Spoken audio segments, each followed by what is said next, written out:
Hello, আসসালামু আলাইকুম। সকল কবুতর প্রেমীদের জন্য আসসালামু আলাইকুম। আশা করি সকলে আছেন আলহামদুলিল্লাহ ভালো। তো আপনাদের মাঝে নতুন করে একটা ভিডিও নিয়ে আসলাম, খুবই সুন্দর।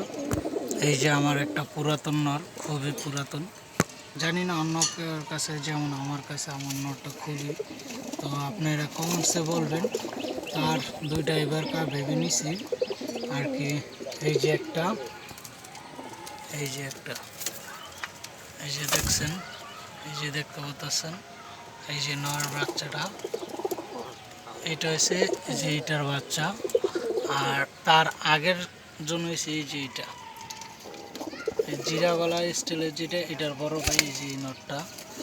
তো এবার আশা আছে শীতে যদি বাইরে আল্লাহ ভরসা, আল্লাহ যদি সহি সালামতন রাখে। কবুতর অনেকগুলো নষ্ট হয়েছে, অনেকগুলো মারা গেছে। আপনারা দেখছেন দূর দূর থেকে অনেক ভাই বন্ধু দূর দূরান্ত পাশাতে দেখছেন মারা গেছে। এই যে নর, এইটা, এই যে এইটার এইটা রয়েছে ছোট ভাই, এইটা, এই যে এইটার চোখটা। আর এই যে বাপের চোখটাও দেখেন। তা আপনারা কমেন্টসে বলবেন কোনটা কীরকম হয়েছে, কী আসে বিষয়। সকলে ভালো থাকবেন এই কামনা। আল্লাহ হাফেজ, আসসালামু আলাইকুম।